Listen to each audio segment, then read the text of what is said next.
আজকে একটা প্রচ্ছন্ন একটা প্রচেষ্টা আছে ৭১কে ভুলিয়ে দেওয়ার। এটার বিরুদ্ধে কিন্তু আমাদেরকে সমস্ত বাংলাদেশের নাগরিককে তাদেরকে ঐক্যবদ্ধ হতে হবে।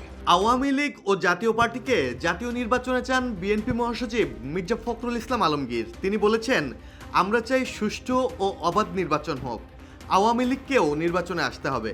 শেখ হাসিনা ১৫ বছর প্রতিপক্ষকে ভোটে দাঁড়াতে দেননি, তার শাস্তি পেয়েছেন। আমরাও সেই ভুল করব না।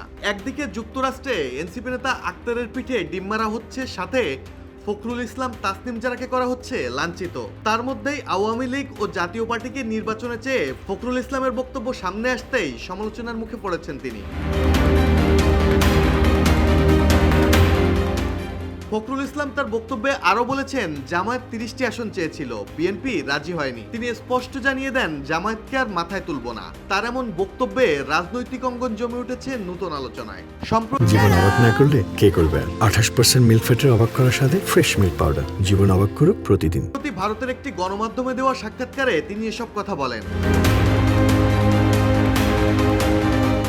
আওয়ামী লীগ জাতীয় পার্টিকে নির্বাচনে চাওয়ার কয়েকদিন না যেতেই প্রধান উপদেষ্টার সঙ্গে যুক্তরাষ্ট্র সফরে গিয়ে ভিন্ন পরিস্থিতির মুখোমুখি হতে হলো মির্জা ফখরুল ইসলাম আলমগীরকে।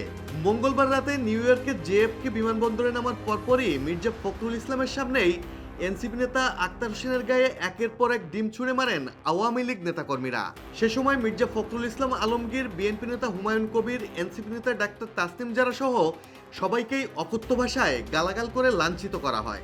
অর্থাৎ একদিকে মির্জা ফখরুল ইসলাম আওয়ামী লীগকেও নির্বাচনে রাখতে চাইছেন, অন্যদিকে প্রবাসে তার সামনেই বিক্ষুব্ধ আওয়ামী নেতাকর্মীরা ডিম হামলা আর গালিগালাজে লাঞ্ছিত করছেন তার সঙ্গীদের। সোশ্যাল মিডিয়ায় মির্জা ফখরুল ইসলামের বক্তব্য প্রকাশ আসার পরেই নেটিজেনরা প্রশ্ন তুলেছেন, আওয়ামী লীগকে নির্বাচনে চেয়ে ফখরুল পেলেন ডিমে অভ্যর্থনা।